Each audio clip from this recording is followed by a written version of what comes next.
bagi orang yang derhaka kepada Allah, berbagai-bagai seksa dihadapkan oleh Allah. Matahari sejengkal dari kepala, mengelejat, mengelupur di tengah-tengah cahaya matahari itu. Kemudian ada yang peluhnya setakat mata kaki, ada yang peluhnya setakat peti, ada yang peluhnya setakat lutut, ada yang had paha, ada yang had pinggang, ada yang had dada, ada yang apa hidung pun ada, sampai apa kepala pun ada, ikut amalan masing-masing. Jadi sudah tak tahan sangat tu, menderita di bawah terik matahari tu. Bagi mereka-mereka yang tak dapat naungan aras lah. Tapi siapa yang dapat naungan aras, dia relax lah. Jadi kita tengoklah layak ke tak kita ni dapat naungan aras. Bacalah hadis tentang naungan aras tu. 7 golongan manusia yang dapat naungan aras di hari yang tidak ada naungan melainkan naungan arasnya. Siapa 7 golongan manusia tu? Yang pertama, pemimpin yang adil. Kita cek diri kita tu adil ke tak kalau kita sebagai pemimpin. Bila sebut pemimpin, jangan tengok menteri aja, jangan tengok raja aja, jangan tengok exco negeri aja. Yang tu memanglah pemimpin, tapi kita ni pemimpin ke tak? Kullukum ra'in, kata Nabi. Semua kamu adalah pemimpin. Wa kullukum mas'ulun an ra'iyatih. Dan semua kamu itu akan ditanya tentang kepemimpinan kamu. Kamu pimpin siapa? Tengok kapasiti masing-masing. Tengok taraf masing-masing. Ada orang dia memimpin isteri dan anak-anak. Setelah itulah macam mana dia memimpin isteri dan anak-anak. Ada orang memimpin dia sendiri aja. Dia memimpin diri dia sendiri aja. Tapi diri dia sendiri pun banyak lagi yang pimpin. Matanya dia pimpin, telinganya dia pimpin, kakinya dia pimpin, lidahnya dia pimpin. Semua akan diambil kira nanti. Everything will be accounted for. Kalau dia adil, maka dia lah orang yang pertama yang dapat naungan aras. Yang pertama, saya tak nak panjang-panjang ini, ringkas. Yang kedua, orang yang dapat naungan aras itu ialah pemuda yang warang. Dari muda sampai ketua tak pernah melakukan dosa-dosa besar ataupun dosa-dosa kecil. Yang ketiga, orang yang hatinya sentiasa tertambat kepada masjid. Dia mesti hendakkan masjid aja. Semayang dia tak puas hati, tak seronok. Dia semayang seorang-seorang di rumah. Apa-apa hal pun dia nak ke masjid juga. Itu yang ketiga. Kita dah masuk tak? 3 golongan ni. Kalau dia masuk, maknanya layaklah kita dapat. Salah satu je, bukan mesti 7 orang. Ada 7 golongan. Kalau masuk, dapatlah naungan aras nanti, insyaAllah. Kalau tak masuk, belum lagi. 3 lagi ni tak ada semayang malas ke masjid dan tak letup bila azan kuat-kuat dia buat tak tahu mana tak dapat lah.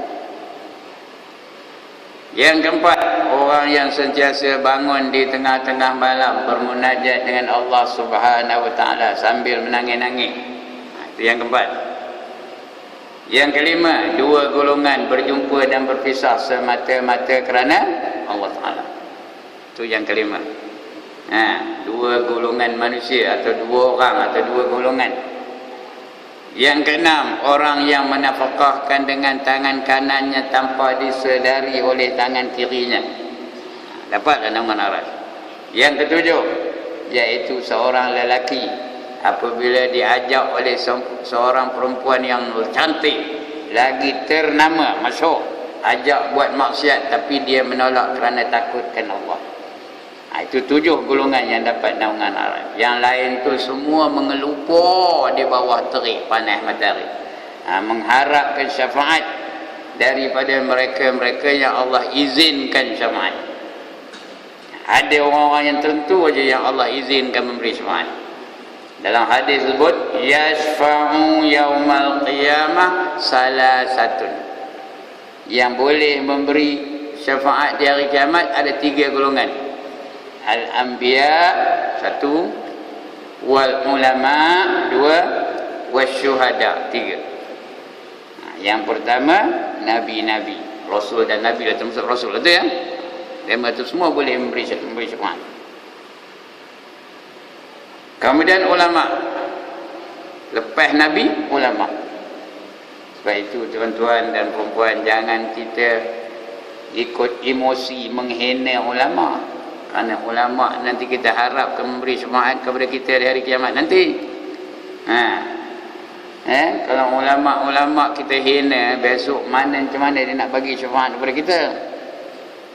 Yang ketiga, syuhada, orang-orang yang mati syahid. Itu 3 golongan yang boleh memberi syafaat kepada kita nanti dengan izin Allah Ta'ala. Kalau Allah tak izin, tak dapat. Itu Allah kata, man zallazi yashfa'u indahu illa biizni. Siapakah yang dapat memberi syafaat di sisinya tanpa keizinannya? Kalau Allah tak izin, tak dapat. Yang lain tu mengelejat, mengelupo di bawah terik matahari. Udah tak tahan.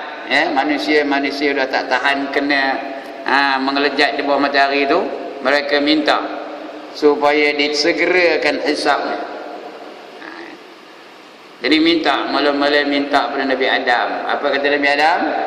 Nafsi, nafsi. Kamu, aku. Komen lah, aku lah, kata Nabi Adam. Tak berani dia nak minta kepada Allah untuk memberi syafaat kepada kita. Lepas itu jumpa pula dengan Nabi Nuh. Nabi Nuh pun kata nafsi, nafsi. I'm sorry, I cannot help you, katanya. Dia pandai kamu putih ke? Itu Nabi Nuh. Itu minta pula dengan Nabi Ibrahim.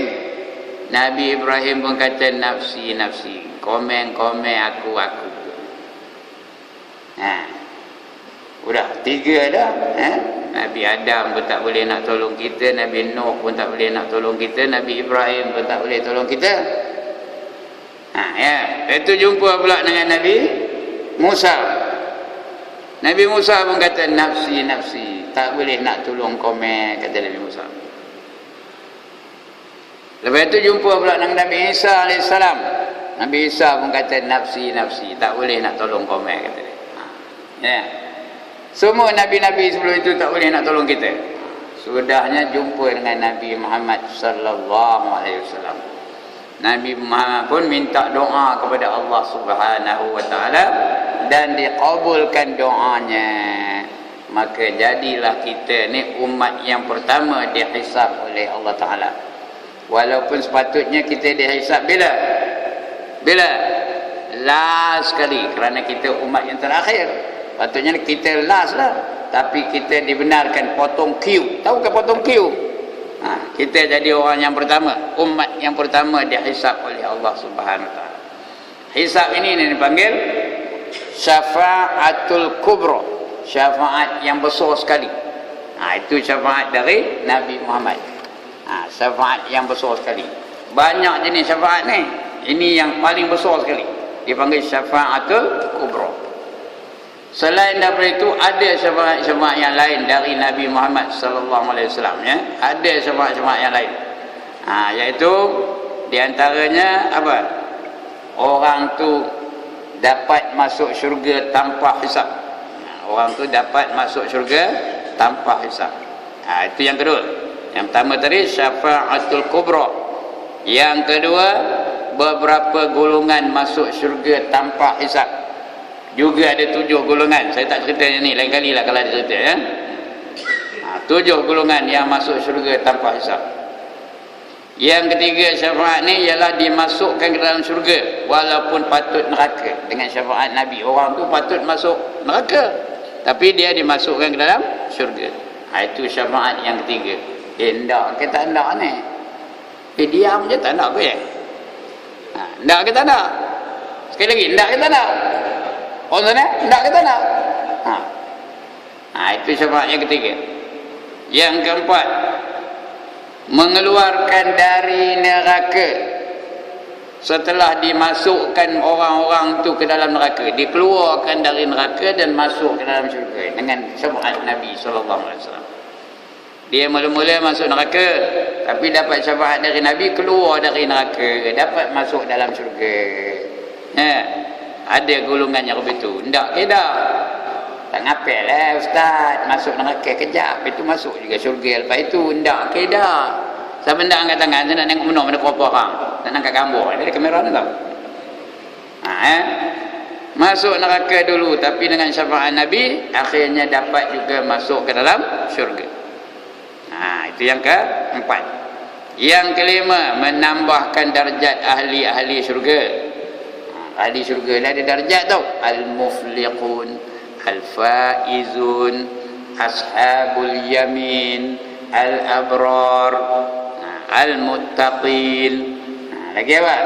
Al-muflihun. Lagi al-siddiqin, al-muqarrabin. Ini pangkat-pangkat di syurga tau. Lebih hebat daripada pangkat dunia ni. Dunia ni ada juga pangkat. Ada juga dalam dunia ni Tan Seri, Datuk Seri, PJK, AMN, TNB, JKR. Itu pangkat-pangkat dunia ni. Tapi di syurga esok lagi hebat pangkatnya, al-muqarrabin, as-siddiqin, asy-syuhada. Itu pangkat-pangkat di syurga tu. Dapat dengan syafaat Nabi ya. Menambahkan darjat ahli-ahli syurga. Syurganya pun tinggi tempatnya. Dia dapat syurga di tempat-tempat yang tinggi. Dia panggil illiyin, syurga yang tinggi tempatnya. Itu yang kelima. Yang keenam, memasukkan orang-orang yang taksir ke syurga. Orang-orang yang lalai itu dia masuk syurga dengan syafaat Nabi-Nabi dan Rasul-Rasul dan ulama-ulama dan syuhada. Orang yang Allah izin bagi syafaat, walaupun dia patut masuk neraka, tapi kerana apa? Kerana lalainya. Tapi dengan syafaat orang-orang yang layak memberi syafaat, tak jadi masuk neraka, terus dapat masuk ke dalam syurga. Walaupun mereka lalai. Mayang zuhurnya pukul 4, contoh ajalah. Mayang asrnya pukul 7. Mayang subuhnya pukul apa? Pukul 7 suku. Dia kata sampai 7.30 je, 7.30 dah habis waktu subuh dah. Begitulah orang yang lalai-lalai tu. Dapat dimasukkan dalam syurga dengan syafaat orang-orang yang layak memberi syafaat. Itu semua orang-orang yang Allah izin. Dan yang ke-8 syafaat Nabi itu, kanak-kanak kafir. Mereka tu mati kafir, kanak-kanak tu, tapi tak masuk neraka. Mereka dimasukkan dalam syurga sebagai sebagai pembantu ahli syurga. Dipanggil wildan. Wildan di syurga. Mereka patut masuk neraka tu kerana mati kafir, tapi matinya kanak-kanak, belum akil balik, belum kalaf. Jadi Allah ampunkan dengan permintaan orang-orang yang boleh memberi syafaat. Ini dia. Ini Allah bagi tahu kita. Man zallazi yashfa'u indahu illa biizni. Ayat ini menerangkan tentang makam ketuhanan dan makam perhambaan. Allah menentukan siapa yang masuk syurga, siapa yang masuk neraka. Hamba memohon, yang ini janganlah masuk ke dalam neraka, masuk ke dalam syurga. Itu makam perhambaan. Setiap makhluk adalah hamba. Semua makhluk itu hamba Allah. Siapa bukan hamba Allah? Angkat tangan. Semua ni, kita ni, kerana Allah jadikan kita ni semata-mata nak jadi hambanya. Wa ma khalaqatul jinna wal insa illa liya'budun, kata Allah. Dan tidak kujadikan jin dan manusia melainkan semata-mata untuk menghambakan diri kepada aku, kata Allah Taala. Semua ni kita ni hamba Allah belaka. Sebab itu tuan-tuan dan puan-puan, kalau orang panggil kita hamba Allah, kita tak ada marah. Siapa marah panggil hamba Allah? Mikir marah kan? Mikir ni hamba Allah. Marah kan saya tak? Ada nak nampak rasanya. Tapi kalau saya kata mikir ni ambil dunia dah macam, tak bila mikir ni ambil dunia dah macam, marah tak? Oh, marah benar, nyolang. Itu pun dah menyolang mata dah. Dah menyolang mata tengok saya. Marah benar kerana dia tak suka menjadi hamba dunia. Dia nak menjadi hamba Allah Ta'ala. Pasal kita ni memang Allah jadikan untuk menjadi hamba Allah. Setiap makhluk adalah hamba Allah. Makhluk tu bukan manusia je. Matahari, bulan, bintang, binatang, semua tu hamba Allah. Mereka tak pernah derhaka kepada Allah. Apa yang Allah suruh itu yang mereka buat. Tengok matahari tu, cukup tahan dia naik, cukup tahan lagi dia turun. Betul naik balik, betul turun balik, betul naik balik, betul turun balik. Macam bulan, betul juga, cukup masa dia naik, benar dia turun. Dia mengikut perintah Allah. Yang gemuk derhaka dengan Allah ni dua jenis makhluk. Yang pertama manusia, yang kedua jin. Yang lain tu semua makhluk tu taat kepada Allah Subhanahu wa taala.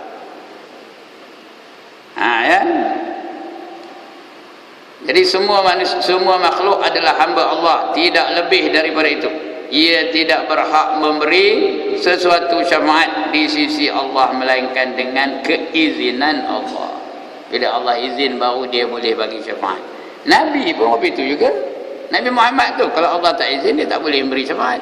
Tapi kerana Allah izin dia, maka dia boleh memberi syafaat. Begitu juga nabi-nabi yang lain.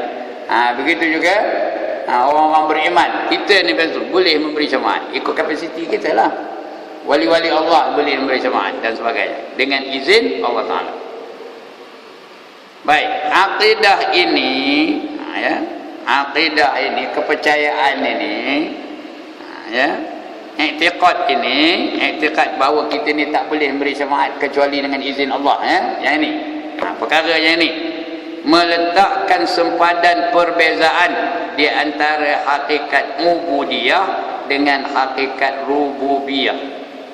Membezakan kita ni sebagai hamba Allah dan Allah sebagai Tuhan yang disembah.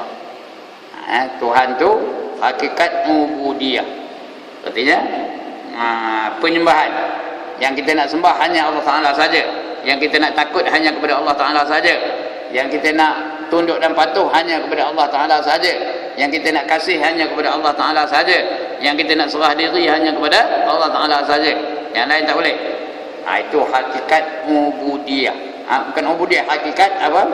Penyembahan kita kepada Allah Ta'ala. Rububiyah, Allah sebagai pentadbir, kerana Allah itu menentukan segala-galanya. Allah bagi udara kepada kita, Allah bagi nyawa kepada kita, Allah bagi rezeki kita, Allah hidupkan dan matikan kita. Itu rububiyah Allah Ta'ala.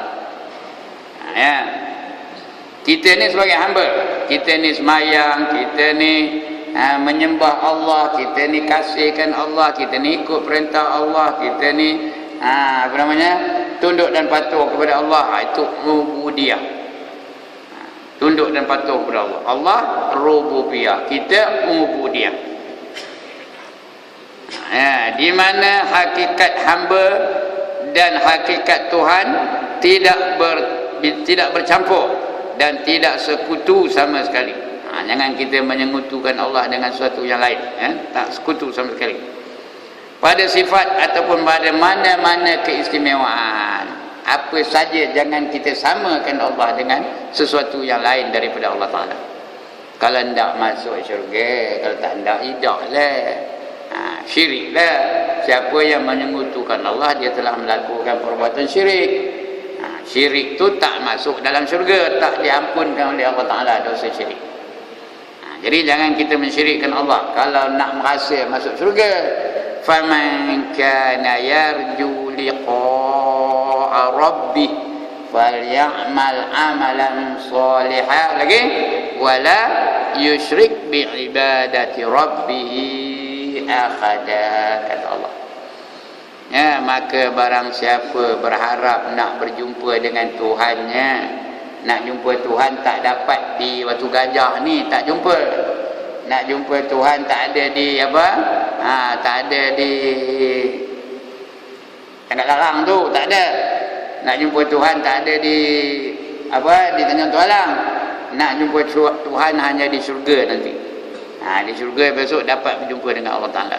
Arti kata yang lain, barang siapa berhajat, berharap nak masuk ke dalam syurga dan bertemu dengan Allah Ta'ala, falyamal amalan shalihan, hendaklah dia beramal dengan amalan yang soleh. Amal soleh itu artinya ikut cara Islam, itu arti amal soleh. Apa saja yang kita buat mesti ikut cara yang dianjurkan oleh Islam. Itu namanya amal soleh. Mencakupi segenap aspek perbuatan kita dalam kehidupan ni mesti soleh, mesti ikut cara Islam. Yang kita buat hari-hari tu ikut cara Islam. Mamam ikut cara Islam, minum ikut cara Islam, pakaian ikut cara Islam, bergaul dengan masyarakat ikut cara Islam, berhubung suami isteri ikut cara Islam, didik anak ikut cara Islam, didik cucu ikut cara Islam. Apa saja yang kita buat mesti ikut cara Islam.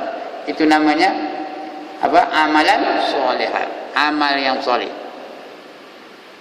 Wala yusyrik bi ibadati rabbih ahada, dan jangan kamu menyekutukan Allah dengan sesuatu apa jua daripada hamba-hambanya. Jangan menyengutukan Allah. Jangan mengatakan Allah itu rupa matahari. Jangan mengatakan Allah itu rupa patung. Jangan mengatakan Allah itu rupa bulan. Jangan mengatakan Allah itu macam pokok besar. Kalau tidak masuk ke dalam syurga. Tak ndak, tak ngapalah. Itu Allah bagi panduan bagi kita. Ini akidah ini yang mesti ada pada diri kita tu. Dapat membezakan yang mana satu hamba, yang mana satu Tuhan. Yang mana satu patut penyembah, yang mana satu patut disembah. Itu kena ubudiyah dan juga rububiyah. Di mana hakikat hamba dan hakikat Tuhan tidak bercampur. Tak boleh dicampurkan. Hamba dengan Tuhan tak campur. Tuhan tu Tuhan, hamba tu hamba. Jangan dicampurkan. Kalau campur dia jadi syirik. Syirik tu kafir. Ya, Allah takkan mengampunkan dosa syirik. Yang lain boleh diampunkan, tapi syirik tak boleh diampunkan oleh Allah Ta'ala. Tidak bercampur dan tidak sekutu sama sekali pada sifat. Sifat pun tak sama. Atau mana-mana keistimewaan tak sama, ya. Namanya boleh sama. Allah ada ilmu, kita pun ada ilmu. Tu persamaan hanya pada nama saja. Tapi pada hakikat sama ke tak?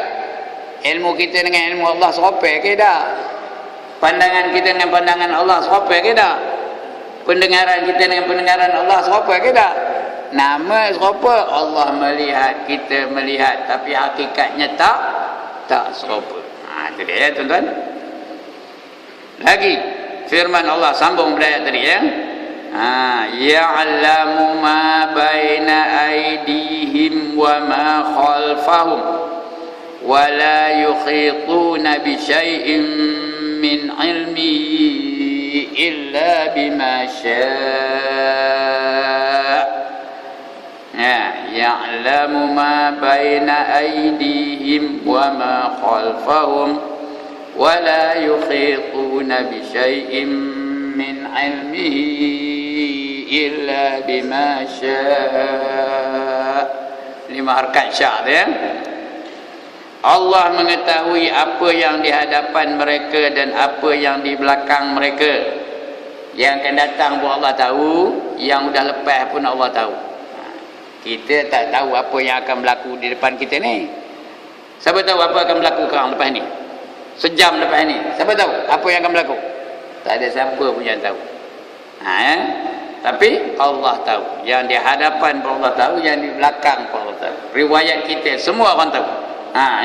Kita tahu riwayat kita, tapi Allah lagi tahu.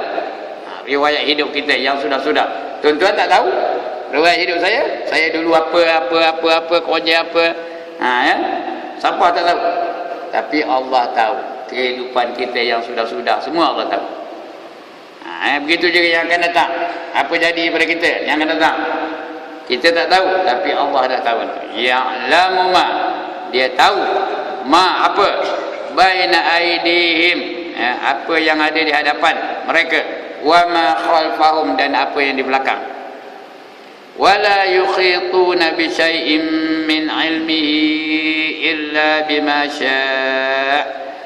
Sedangkan kita tak tahu apa saja, sedangkan mereka tidak mengetahui sedikit pun daripada ilmu Allah.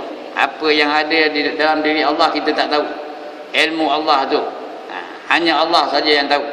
Kita ni ahli syurga ke ahli neraka, kita tak tahu. Allah saja yang tahu. Kecuali dengan apa yang dikehendaki oleh Allah. Apa saja yang Allah nak bagi kita tahu, tahulah kita. Allah nak bagi kita tahu bertukang, baru pandailah kita bertukang. Allah nak bagi kita tahu memasak, pandailah kita memasak. Allah nak bagi kita tahu ayat-ayat Allah, hafal Quran, maka hafallah kita Quran kalau Allah izinkan. Kalau tidak, tak ada. Kalau tidak, tak ada hafal. Sebab kadang-kadang kuliah pun tak habis-habis. Pasal Allah tak izinkan. Ada tak orang baca kuliah tak habis? Berpusing-pusing. Ada?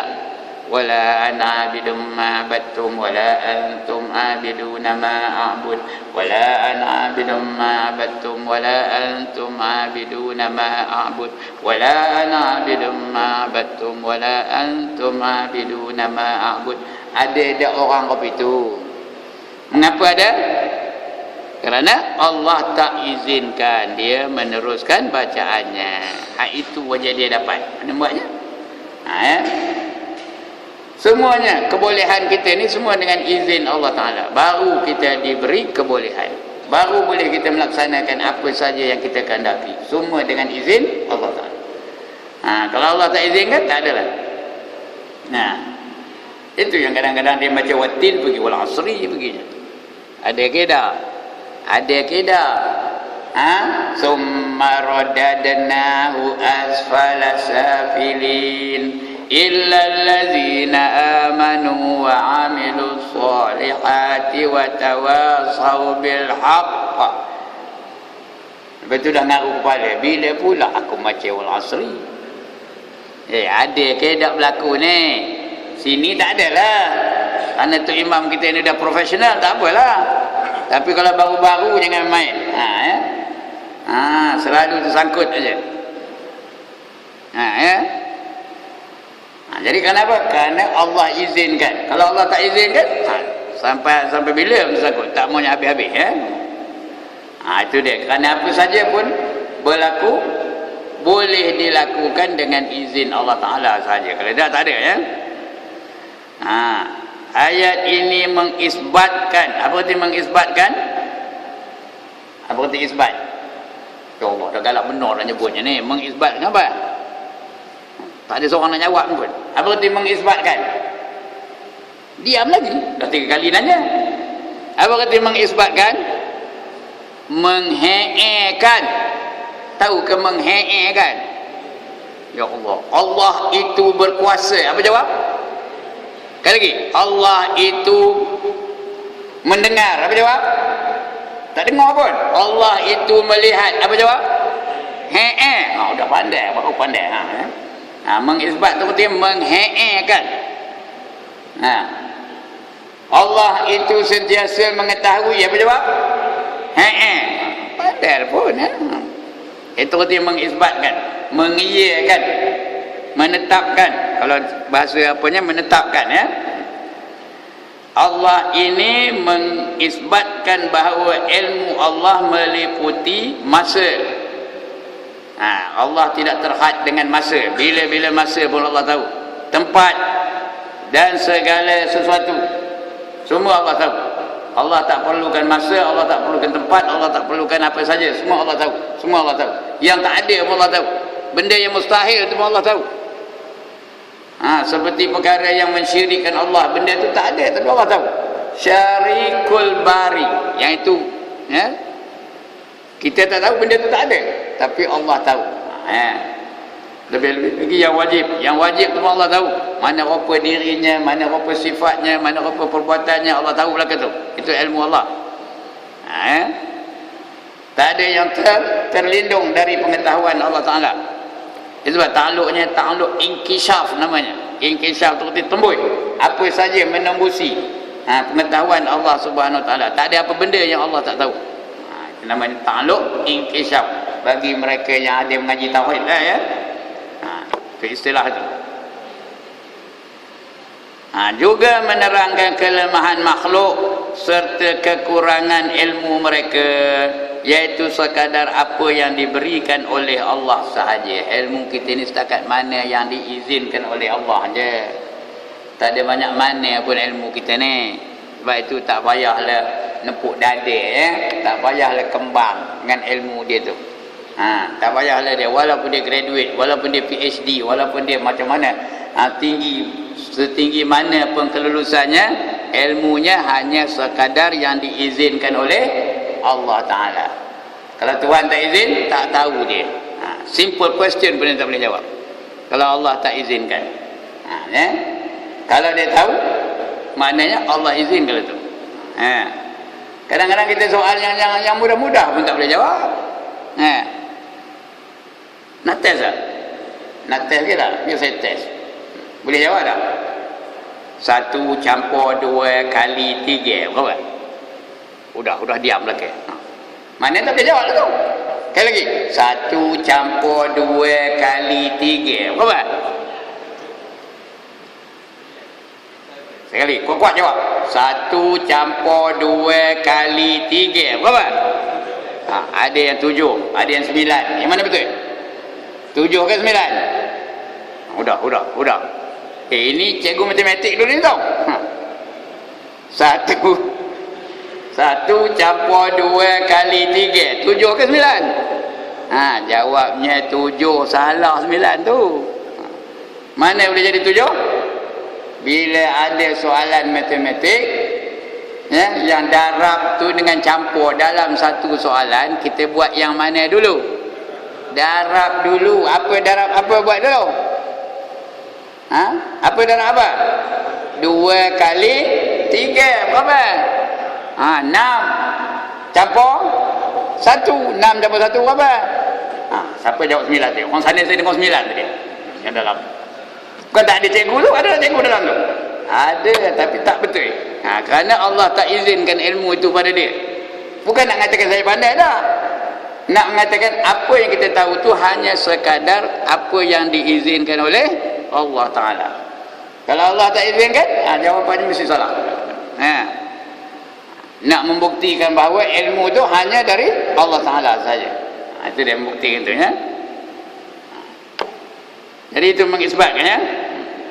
Juga menerangkan kelemahan makhluk. Kita ni lemah belaka, serta berkurangan ilmu mereka, iaitu sekadar apa yang diberi oleh Allah saja. Ilmu kita setakat mana yang Allah beri saja ya, tak ada lebih dari itu.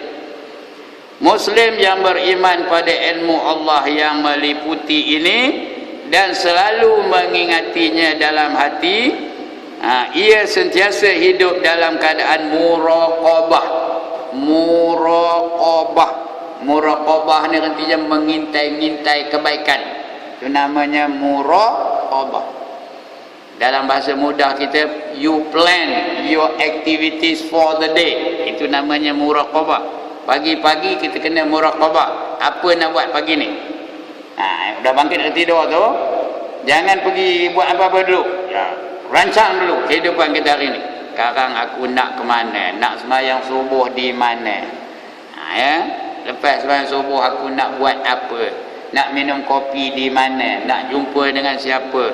Nak ziarah orang sakit di mana? Nak ziarah orang mati di mana? Nak menuntut ilmu di mana? Itu namanya apa? Muraqabah namanya. Muraqabah. Artinya mengintai-ngintai kebaikan. Bila malam karang nak tidur, apa buat? Tadi muraqabah, malam karang buat apa? Muhasabah. Apa dia? Sekali lagi. Apa dia? Ya Allah, ada orang kan ni? Apa dia? Muhasabah. Muhasabah tu artinya hisab diri sendiri. Apa yang telah kita lakukan untuk hari ini. Itu namanya muhasabah. Check your activities for the day. What did you do this morning? What did you do this afternoon? What did you do this evening? Where did you go this evening? What did you say to your friends this evening? Check kehidupan kita tu. Ini disuruh dalam Islam. Sayyidina Umar mengatakan hasibu. Hasibu anfusakum qablu an tuhasabu, kata Sayyidina Umar. Ini bukan hadis ya. Hisab diri kamu itu dahulu sebelum kamu dihisab setelah kamu mati esok. Bila kita hisab, kita cek apa aktiviti kita hari ini. Ada tak kita ngumpat Tok Imam? Kalau ada kita ngumpat Tok Imam, apa buat? Apa buat tuan-tuan? Kita ada ngumpat Tok Imam tadi, apa buat? Telefon lah dia, Tok Imam minta maaf lah, teman ngumpat mikir tadi, ngata mikir tu begini. Dia ngetor di rumah tu, nak nampak. Hati kita bukan ada dekat dia, lantak peduli kan? Maafkan saya ya, maafkan saya ya. Kata dia, saya maaf lah tu, okey lah tu. Itu namanya muhasabah. Cek dulu. Atau ada kita ngata-ngata siapa-siapa lah, ngata pengurusi masjid ni ke, pengurusi ni tak boleh guna. Dia, kita kena minta ampun dengan dia dulu. Itu kalau dosa dengan orang. Dosa dengan Allah mudah aja, minta ampun aja dengan Allah. Kalau tadi ada yang nyemur kain, Ada wanita-wanita itu nyemua kain ketang dada aja. Tahu ke ketang dada? Minta ampun dengan Allah. Ya Allah, ampun kalau dosa aku kerana aku tadi nyemua kain apa? Nyemua kain apa? Ketang dada. Minta ampun dengan Allah Taala. Itu namanya muhasabah. Dia dua tu jenis ibadah tu. Muraqabah, di akhir hari dia kita apa? Kita muhasabah. Jadi sentiasa kita nak muraqabah dirinya, memelihara garisan Allah. Garisan ni ketentuannya ataupun batasan-batasan Allah. Dalam bahasa yang apanya, hudud Allah Taala, had-had yang dibenarkan oleh Allah Taala, itu hudud ya. Hudud ni yang pensan nak dengarnya. Itu hanya satu istilah dalam Islam. Tilka hududullah, inilah dia batasan-batasan dari Allah. Fala taqrabuha, jangan kamu hampir dengannya. Itu menjaga garisan Allah. Garisan apa? Garisan sempadan antara kufur dengan beriman. Jangan kita langgar garisan itu sehingga menjadi kufur. Mana yang boleh menyebabkan seorang itu jadi kufur, jangan kita lampaui garisan itu. Takut kita terkeluar daripada Islam. Jadi kufur kita. Itu nama garisan-garisan Allah. Dan segera bertaubat kepadanya bila bersalah. Bila bersalah kita keluar, lekas bertaubat kepada Allah Subhanahu Wa Taala. Itu garisan-garisan. Itu namanya hudud. Hudud tu ada bab apa? Yang dimasuk dalam bab hudud tu zina, lagi qazaf, menuduh perempuan jahat sedangkan dia tak jahat, minum arak, mencuri, merompak dan derhaka kepada negara. Itu masuk dalam undang-undang hudud. Yang lain tu tidak masuk dalam undang-undang hudud. Dia masuk dalam undang-undang ta'zir, mengikut kebijaksanaan hakim-hakim tu. Ini dia batasan-batasan itu nak dijaga tu. Jangan sampai kita terkeluar daripada agama Islam. Jangan sampai rosak akidah kita. Kadang-kadang kita tak apa sedar tu. Siapa ada pernah dengar ceramah daripada Ustaz Azhar Idrus,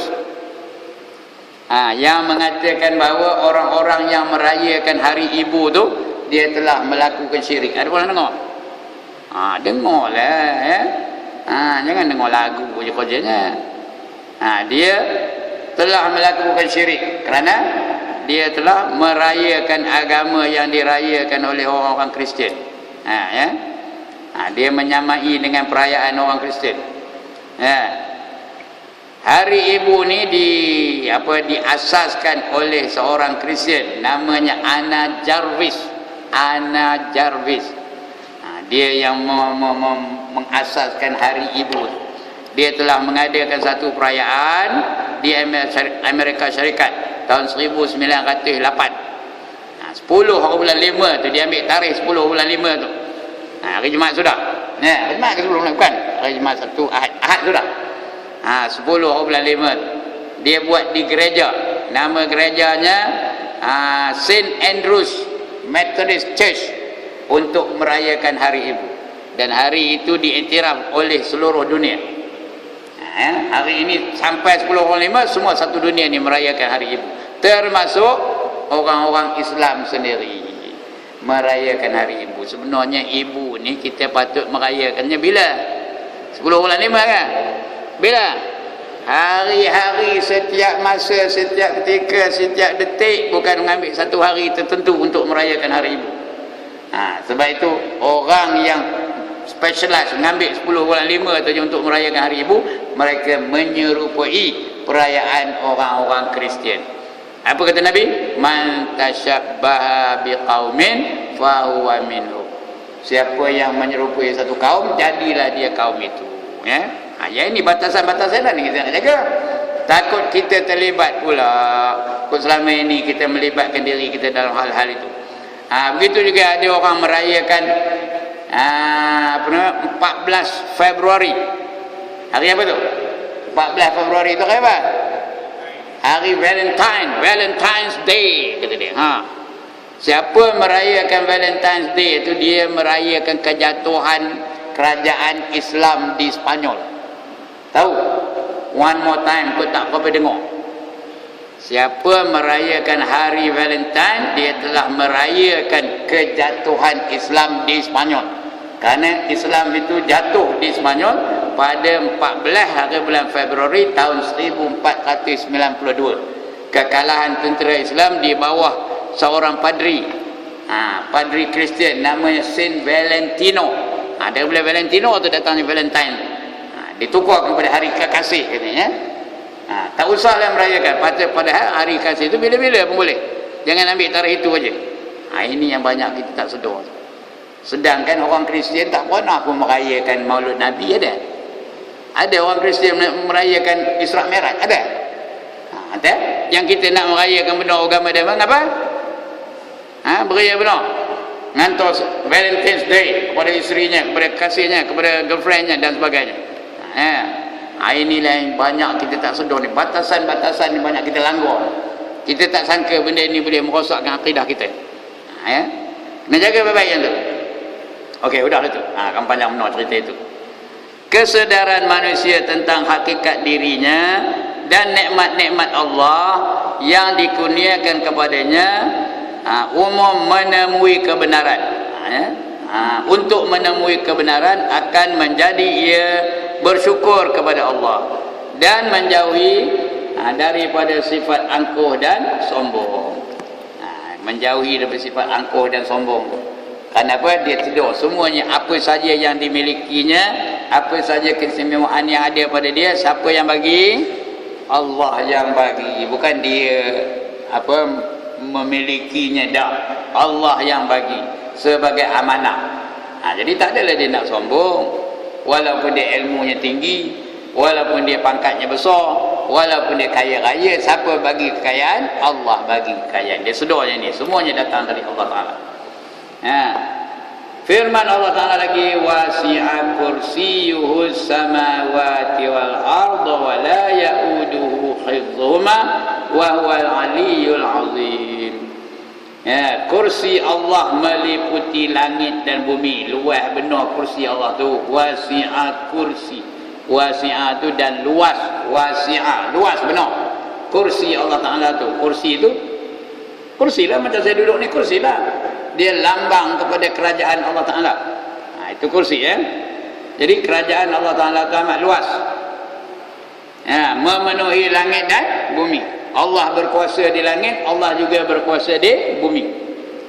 Tak ada tempat yang Allah tidak berkuasa. Di langit pun Allah berkuasa, di bumi pun Allah berkuasa. Luas lah tu. Wala ya'uduhu hifdhuhuma, dan baginya tidak ada masalah untuk mentadbir langit dan juga mentadbir bumi. Tidak ada masalah bagi Allah nak mentadbir langit dan bumi.